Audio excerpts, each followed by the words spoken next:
নমস্কার। বাংলা সাহিত্য চর্চার গল্প পাঠের আসরে সকলকে স্বাগত জানাই। আজকের গল্প রবীন্দ্রনাথ ঠাকুরের লেখা নিশীথে। ডাক্তার ডাক্তার জ্বালাতন করিল এই অর্ধেক রাত্রে। চোখ মেলিয়া দেখি আমাদের জমিদার দক্ষিণাচরণ বাবু। ধরফর করিয়া উঠিয়া পিঠ ভাঙা চৌকিটা টানিয়া আনিয়া তাহাকে বসিতে দিলাম এবং উদ্বিগ্নভাবে তাহার মুখের দিকে চাহিলাম। ঘড়িতে দেখি তখন রাত্রি 2:30। দক্ষিণাচরণবাবু বিবর্ণ মুখে বিস্ফারিত নেত্রে কহিলেন, আজ রাত্রে আবার সেইরূপ উপদ্রব আরম্ভ হইয়াছে। তোমার ঔষধ কোনো কাজে লাগিল না। আমি কিঞ্চিৎ সসংকোচে বলিলাম, আপনি বোধ করি মদের মাত্রা আবার বাড়াইয়াছেন। দক্ষিণাচরণবাবু অত্যন্ত বিরক্ত হইয়া কহিলেন, ওটা তোমার ভারী ভ্রম, মদ নহে। আদ্যপ্রান্ত বিবরণ না শুনিলে তুমি আসল কারণটা অনুমান করিতে পারিবে না। কুলুঙ্গির মধ্যে ক্ষুদ্র টিনের ডিবায় ম্লানভাবে কেরোসিন জ্বলিতেছিল। আমি তাহা উস্কাইয়া দিলাম। একটুখানি আলো জাগিয়া উঠিল এবং অনেকখানি ধোঁয়া বাহির হইতে লাগিল। কোঁচাখানা গায়ের উপর টানিয়া একখানা খবরের কাগজ পাতা প্যাক বাক্সের উপর বসিলাম। দক্ষিণাচরণবাবু বলিতে লাগিলেন, আমার প্রথম পক্ষে স্ত্রীর মতো এমন গৃহিণী অতি দুর্লভ ছিল, কিন্তু আমার তখন বয়স বেশি ছিল না, সহজেই রসাধিক্য ছিল। তাহার উপর আবার কাব্যশাস্ত্রটা ভালো করিয়া অধ্যয়ন করিয়াছিলাম, তাই অবিমিশ্র গৃহিণীপনায় মন উঠিত না। কালিদাসের সেই শ্লোকটা প্রায় মনে উদয় হইত, গৃহিণী সচিব সখী মিথ প্রিয় শিষ্যা ললিতে কলাবিধ। কিন্তু আমার গৃহিণীর কাছে ললিত কলাবিধির কোনো উপদেশ খাটিত না এবং সখীভাবে প্রণয় সম্ভাষণ করিতে গেলে তিনি হাসিয়া উড়াইয়া দিতেন।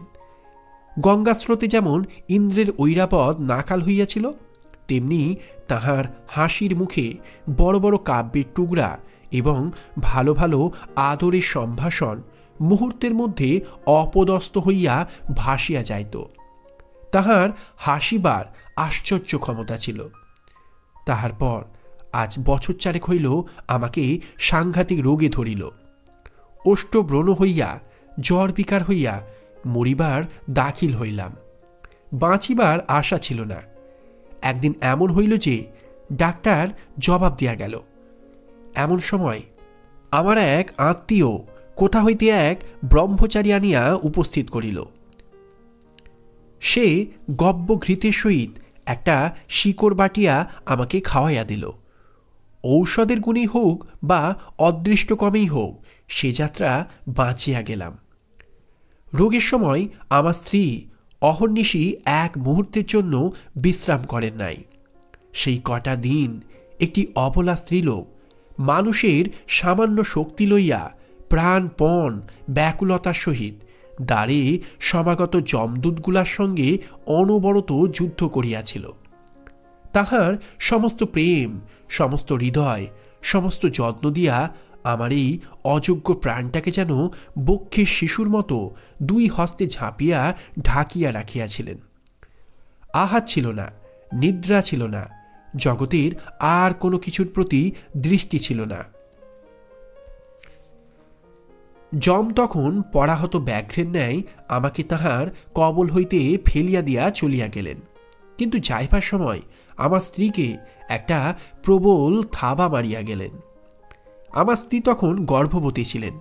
অনতিকাল পরে এক মৃত সন্তান প্রসব করিলেন। তাহার পর হইতেই তাহার নানা রকম জটিল ব্যামোর সূত্রপাত হইল। তখন আমি তাহার সেবা আরম্ভ করিয়া দিলাম। তাহাতে তিনি বিব্রত হইয়া উঠিলেন। বলিতে লাগিলেন, আহ, করো কি, লোকে বলিবে কি? অমন করিয়া দিন রাত্রি তুমি আমার ঘরে যাতায়াত করিও না। যেন নিজে পাখা খাইতেছি এরূপ ভান করিয়া রাত্রে যদি তাহাকে তাহার জ্বরের সময় পাখা করিতে যাইতাম তো ভারী একটা কাড়াকাড়ি ব্যাপার পড়িয়া যাইত। কোনোদিন যদি তাহার শুশ্রূষা উপলক্ষে আমার আহারের নিয়মিত সময় 10 মিনিট উত্তীর্ণ হইয়া যাইত, তবে সেও নানা প্রকার অনুনয়, অনুরোধ, অনুযোগের কারণ হইয়া দাঁড়াইত। স্বল্পমাত্র সেবা করিতে গেলে হিতে বিপরীত হইয়া উঠিত। তিনি বলিতেন, পুরুষ মানুষের অতটা বাড়াবাড়ি ভালো নয়। আমাদের সেই বরানগরের বাড়িটি বোধ হয় তুমি দেখিয়াছ। বাড়ির সামনেই বাগান এবং বাগানের সম্মুখেই গঙ্গা বহিতেছে।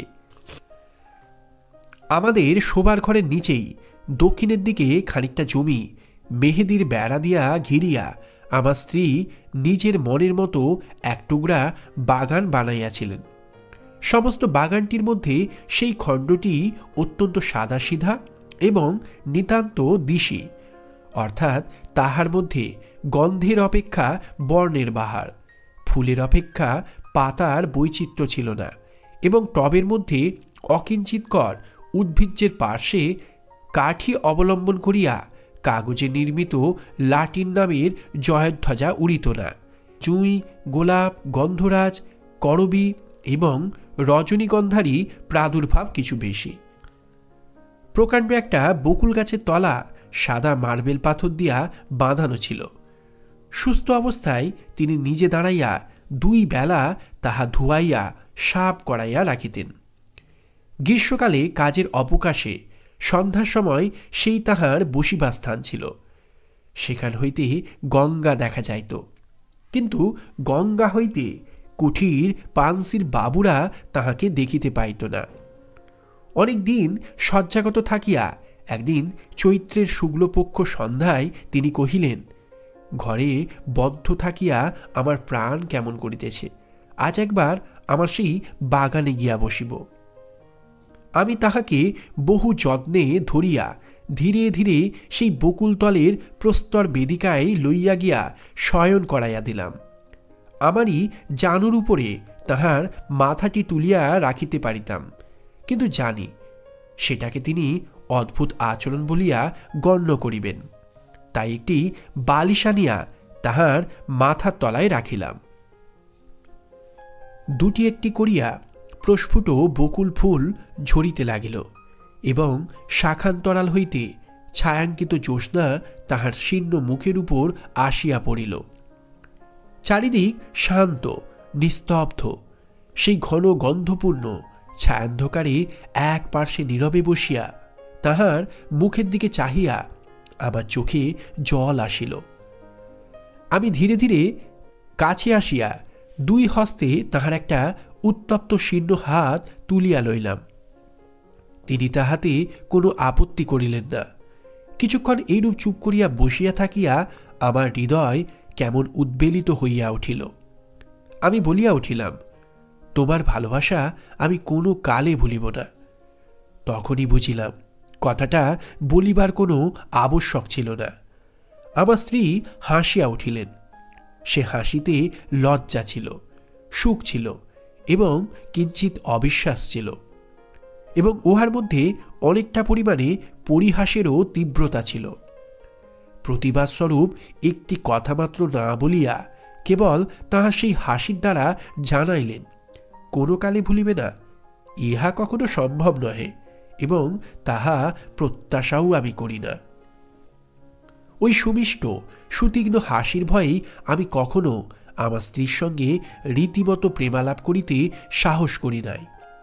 অসাক্ষাতে যে সকল কথা মনে উদয় হইত, তাহার সম্মুখে গেলেই সেগুলোকে নিতান্ত বাজে কথা বলিয়া বোধ হইত। ছাপার অক্ষরে যেসব কথা পড়িলে 2 চক্ষু বাহিয়া দর দর ধারায় জল পড়িতে থাকে, সেইগুলো মুখে বলিতে গেলে কেন যে হাস্যের উদ্রেক করে এ পর্যন্ত বুঝিতে পারিলাম না। বাদ প্রতিবাদ কথায় চলে, কিন্তু হাসির উপরে তর্ক চলে না। কাজেই চুপ করিয়া যাইতে হইল। জ্যোৎস্না উজ্জ্বলতর হইয়া উঠিল। একটা কোকিল ক্রমাগতই কুহু কুহু ডাকিয়া অস্থির হইয়া গেল।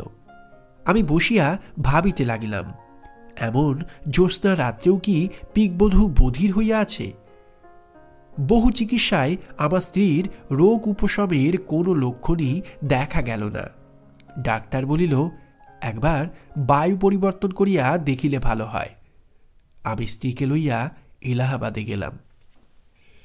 এইখানে দক্ষিণাবাবু হঠাৎ থমকিয়া চুপ করিলেন। সন্দিগ্ধভাবে আমার মুখের দিকে চাহিলেন। তাহার পর 2 হাতের মধ্যে মাথা রাখিয়া ভাবিতে লাগিলেন। আমিও চুপ করিয়া রহিলাম। কুলুঙ্গিতে কেরোসিন মিটমিট করিয়া জ্বলিতে লাগিল এবং নিস্তব্ধ ঘরে মশার ভন ভন শব্দ সুস্পষ্ট হইয়া উঠিল। হঠাৎ মৌন ভঙ্গ করিয়া দক্ষিণাবাবু বলিতে আরম্ভ করিলেন। সেখানে হারান ডাক্তার আমার স্ত্রীকে চিকিৎসা করিতে লাগিলেন। অবশেষে অনেক কাল একভাবে কাটাইয়া ডাক্তারও বুঝিলেন, আমিও বুঝিলাম এবং আমার স্ত্রীও বুঝিলেন যে তাহার ব্যামো সারিবার নহে, তাহাকে চিররুগ্ন হইয়াই কাটাইতে হইবে। তখন একদিন আমার স্ত্রী আমাকে বলিলেন, যখন ব্যামও সারিবে না এবং শীঘ্র আমার মরিবার আশাও নাই, তখন আর কতদিন এই জীবন মৃতকে লইয়া কাটাইবে? তুমি আর একটা বিবাহ করো। এটা যেন কেবল একটা সুযুক্তি এবং সৎ বিবেচনার কথা।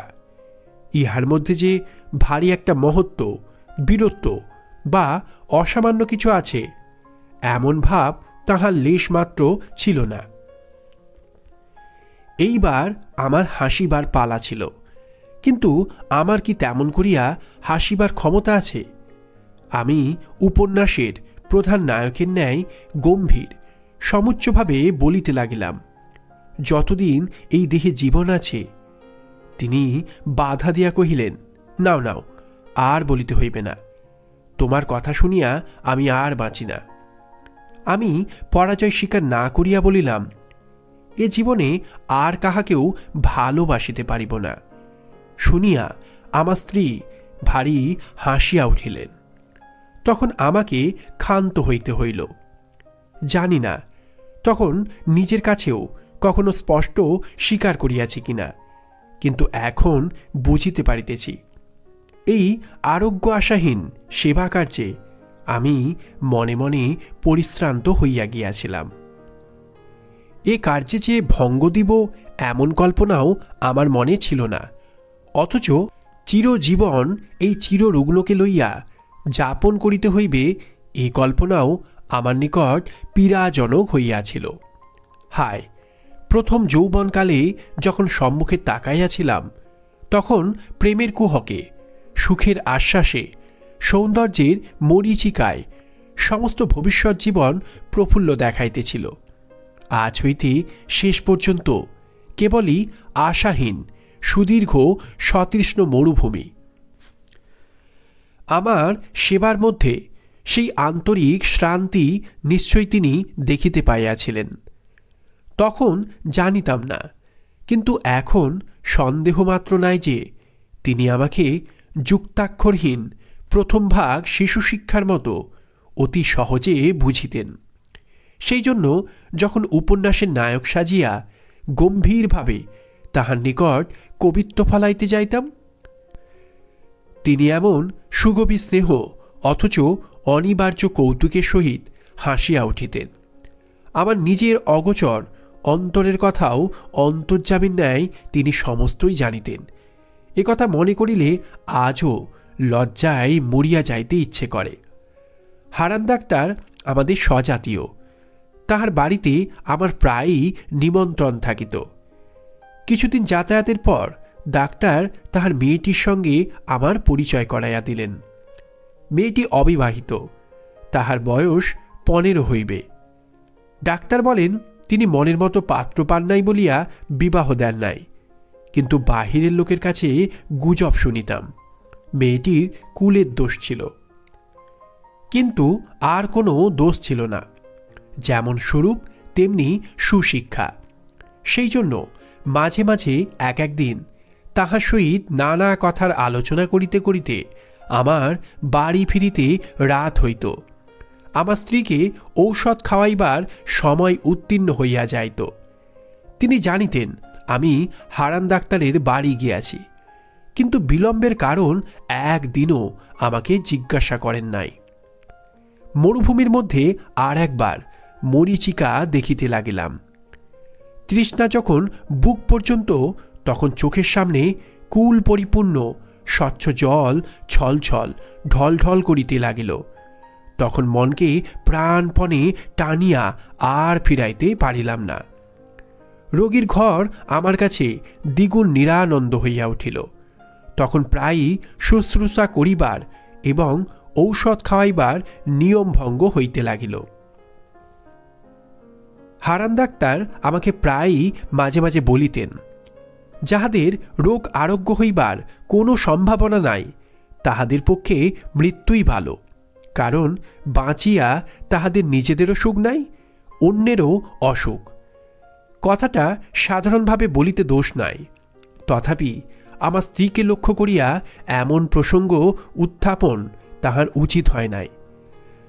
কিন্তু মানুষের জীবন মৃত্যু সম্বন্ধে ডাক্তারদের মন এমন অসাড় যে তাহারা ঠিক আমাদের মনের অবস্থা বুঝিতে পারে না। হঠাৎ একদিন পাশের ঘর হইতে শুনিতে পাইলাম আমার স্ত্রী হারানবাবুকে বলিতেছেন, ডাক্তার, কতকগুলো মিথ্যা ঔষধ গিলাইয়া ডাক্তারখানার দেনা বাড়াইতেছ কেন?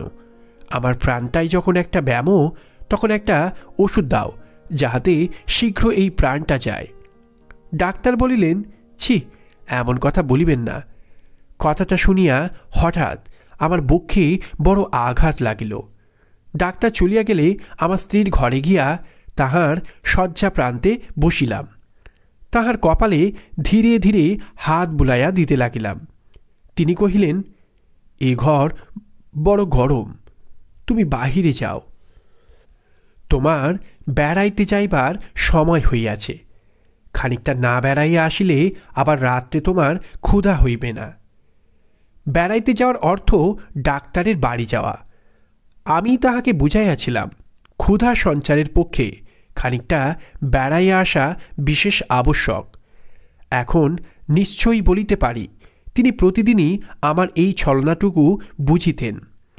আমি নির্বোধ, মনে করিতাম তিনি নির্বোধ। এই বলিয়া দক্ষিণাচরণবাবু অনেকক্ষণ করতলে মাথা রাখিয়া চুপ করিয়া বসিয়া রহিলেন। অবশেষে কহিলেন, আমাকে এক গ্লাস জল আনিয়া দাও। জল খাইয়া বলিতে লাগিলেন, একদিন ডাক্তারবাবুর কন্যা মনোরমা আমার স্ত্রীকে দেখিতে আসিবার ইচ্ছা প্রকাশ করিলেন। জানি না কি কারণে তাহার সে প্রস্তাব আমার ভালো লাগিল না, কিন্তু প্রতিবাদ করিবার কোনো হেতু ছিল না। তিনি একদিন সন্ধ্যাবেলায় আমাদের বাসায় আসিয়া উপস্থিত হইলেন। সেদিন আমার স্ত্রীর বেদনা অন্য দিনের অপেক্ষা কিছু বাড়িয়া উঠিয়াছিল। যেদিন তাহার ব্যথা বাড়ে সেদিন তিনি অত্যন্ত স্থির নিস্তব্ধ হইয়া থাকেন। কেবল মাঝে মাঝে মুষ্টিবদ্ধ হইতে থাকে এবং মুখ নীল হইয়া আসে। তাহাতেই তাহার যন্ত্রণা বুঝা যায়। ঘরে কোনো সাড়া ছিল না। আমি শয্যা প্রান্তে চুপ করিয়া বসিয়াছিলাম। সেদিন আমাকে বেড়াইতে যাইতে অনুরোধ করেন এমন সামর্থ্য তাহার ছিল না, কিংবা হয়তো বড় কষ্টের সময় আমি কাছে থাকি এমন ইচ্ছা তাহার মনে মনে ছিল। চোখে লাগিবে বলিয়া কেরোসিনের আলোটা দ্বারের পার্শ্বে ছিল। ঘর অন্ধকার এবং নিস্তব্ধ। কেবল একবার যন্ত্রণার কিঞ্চিত উপশমে আমার স্ত্রীর গভীর দীর্ঘ নিঃশ্বাস শোনা যাইতেছিল। এমন সময়ে মনোরমা ঘরের প্রবেশদ্বারে দাঁড়াইলেন। বিপরীত দিক হইতে কেরোসিনের আলো আসিয়া তাহার মুখের উপর পড়িল। আলো আধারে লাগিয়া তিনি কিছুক্ষণ ঘরের কিছুই দেখিতে না পাইয়া দ্বারের নিকট দাঁড়াইয়া ইতস্তত করিতে লাগিলেন। আমার স্ত্রী চমকিয়া আমার হাত ধরিয়া জিজ্ঞাসা করিলেন, ও কে?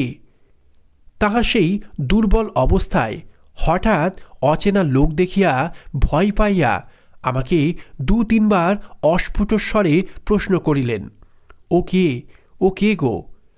আমার কেমন দুর্বুদ্ধি হইল, আমি প্রথমেই বলিয়া ফেলিলাম, আমি চিনি না। বলিবা মাত্রই কে যেন আমাকে কষাঘাত করিল। পরের মুহূর্তেই বলিলাম, ও আমাদের ডাক্তারবাবুর কন্যা। স্ত্রী একবার আমার মুখের দিকে চাহিলেন। আমি তাহার মুখের দিকে চাহিতে পারিলাম না। পরক্ষণেই তিনি ক্ষীণস্বরে অভ্যাগতকে বলিলেন, আপনি আসুন। আমাকে বলিলেন, আলোটা ধরো। মনোরমা ঘরে আসিয়া বসিলেন।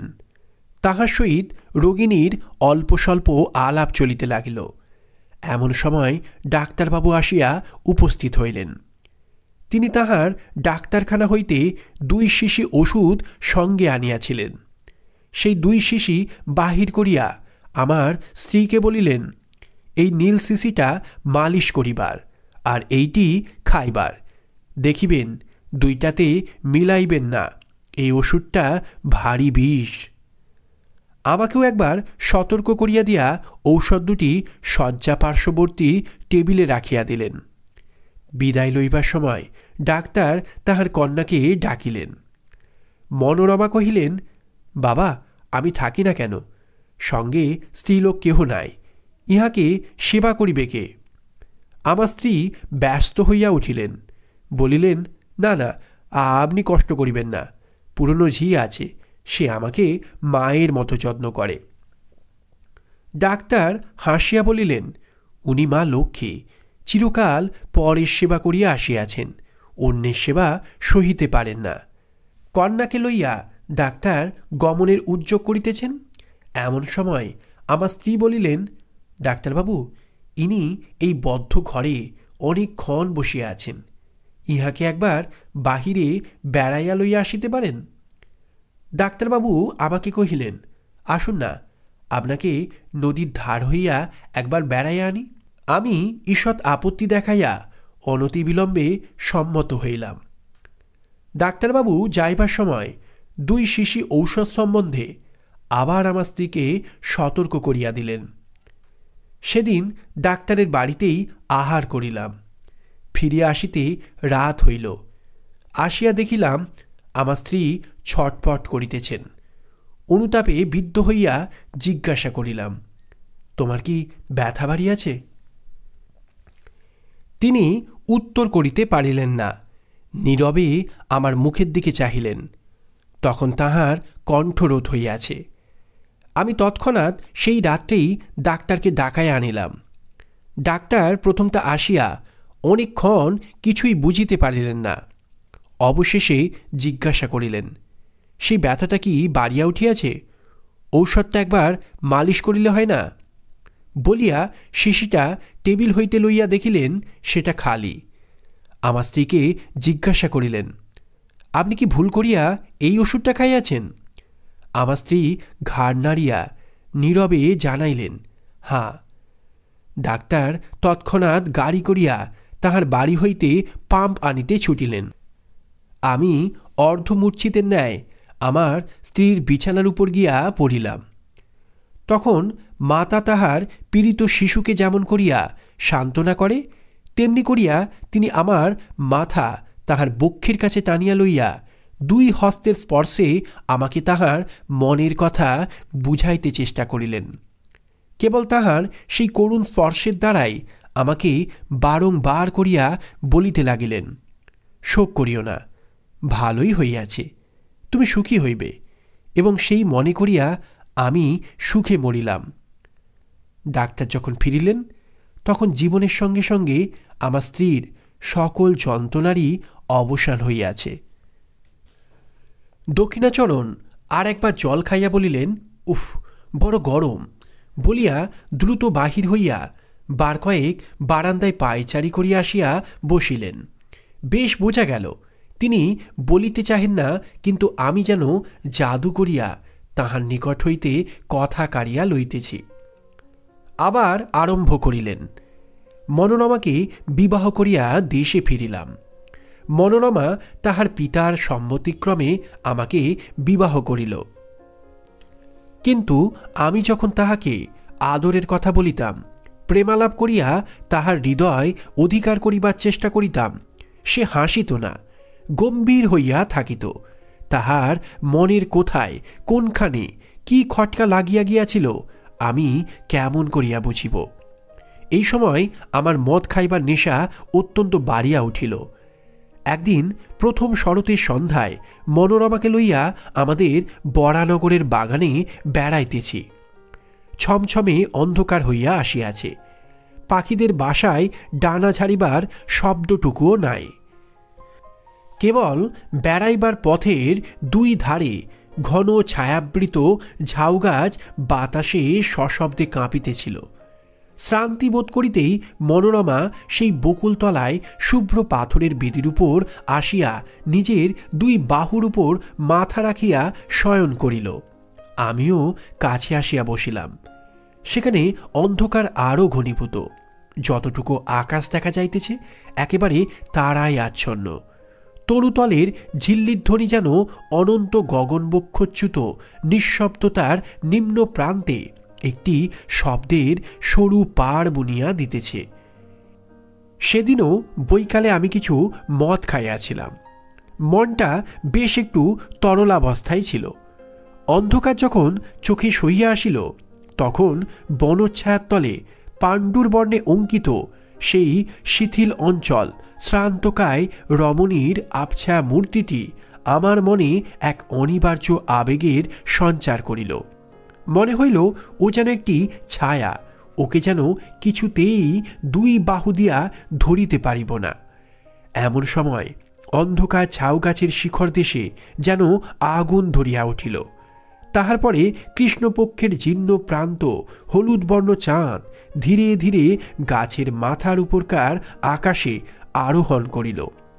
সাদা পাথরের উপর সাদা শাড়ি পরা সেই শ্রান্ত শয়ান রমণীর মুখের উপর জ্যোৎস্না আসিয়া পড়িল। আমি আর থাকিতে পারিলাম না। কাছে আসিয়া দুই হাতে তাহার হাতটি তুলিয়া ধরিয়া কহিলাম, মনোরমা, তুমি আমাকে বিশ্বাস করো না, কিন্তু তোমাকে আমি ভালোবাসি। তোমাকে আমি কোনো কালে ভুলিতে পারিব না। কথাটা বলিবা মাত্র চমকিয়া উঠিলাম। মনে পড়িল ঠিক এই কথাটা আর একদিন আর কাহাকেও বলিয়াছি, এবং সেই মুহূর্তেই বকুল গাছের শাখার উপর দিয়া, ঝাউ গাছের মাথার উপর দিয়া, কৃষ্ণপক্ষের পীতবর্ণ ভাঙা চাঁদের নিচে দিয়া, গঙ্গার পূর্ব পার হইতে গঙ্গার সুদূর পশ্চিম পার পর্যন্ত হাহা হাহা হাহা করিয়া অতি দ্রুত বেগে একটা হাসি বহিয়া গেল। সেটা মর্মভেদী হাসি কি অভ্রভেদী হাহাকার বলিতে পারি না। আমি তদ্দণ্ডেই পাথরের বেদির উপর হইতে মূর্ছিত হইয়া নিচে পড়িয়া গেলাম। মূর্ছাভঙ্গে দেখিলাম আমার ঘরে বিছানায় শুইয়া আছি। স্ত্রী জিজ্ঞাসা করিলেন, তোমার হঠাৎ এমন হইল কেন? আমি কাঁপিয়া উঠিয়া বলিলাম, শুনিতে পাও নাই? সমস্ত আকাশ ভরিয়া হাহা করিয়া একটা হাসি বহিয়া গেল। স্ত্রী হাসিয়া কহিলেন, সে বুঝি হাসি? সার বাঁধিয়া দীর্ঘ এক ঝাঁক পাখি উড়িয়া গেল, তাহাদেরই পাখার শব্দ শুনিয়াছিলাম। তুমি এত অল্পেই ভয় পাও? দিনের বেলায় স্পষ্ট বুঝিতে পারিলাম পাখির ঝাঁক উড়িবার শব্দই বটে। সেই সময়ে উত্তর দেশ হইতে হংসশ্রেণী নদীর চরে চড়িবার জন্য আসিতেছে, কিন্তু সন্ধ্যা হইলে সে বিশ্বাস রাখিতে পারিতাম না। তখন মনে হইত চারিদিকে সমস্ত অন্ধকার ভরিয়া ঘন হাসি জমা হইয়া রহিয়াছে। সামান্য একটা উপলক্ষে হঠাৎ আকাশ ভরিয়া অন্ধকার বিদীর্ণ করিয়া ধ্বনিত হইয়া উঠিবে। অবশেষে এমন হইল, সন্ধ্যার পর মনোরমার সহিত একটা কথা বলিতে আমার সাহস হইত না। তখন আমাদের বরানগরের বাড়ি ছাড়িয়া মনোরমাকে লইয়া বোটে করিয়া বাহির হইলাম। অগ্রহায়ণ মাসে নদীর বাতাসে সমস্ত ভয় চলিয়া গেল। কয়দিন বড় সুখে ছিলাম। চারিদিকে সৌন্দর্যে আকৃষ্ট হইয়া মনোরমাও যেন তাহার হৃদয়ের রুদ্ধ দ্বার অনেক দিন পরে ধীরে ধীরে আমার নিকট খুলিতে লাগিল।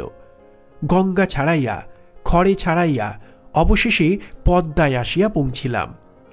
ভয়ঙ্করী পদ্মা তখন হেমন্তের বিবর্লীন ভুজঙ্গিনীর মতো কৃশ নির্জীবভাবে সুদীর্ঘ শীত নিদ্রায় নিবিষ্ট ছিল।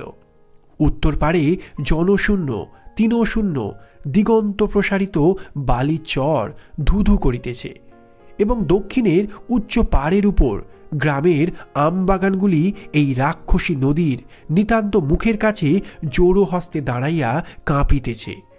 পদ্মা ঘুমের ঘোরে এক একবার পাশ ফিরিতেছে, এবং বিদীর্ণ তটভূমি ঝুপঝাপ করিয়া ভাঙিয়া ভাঙিয়া পড়িতেছে।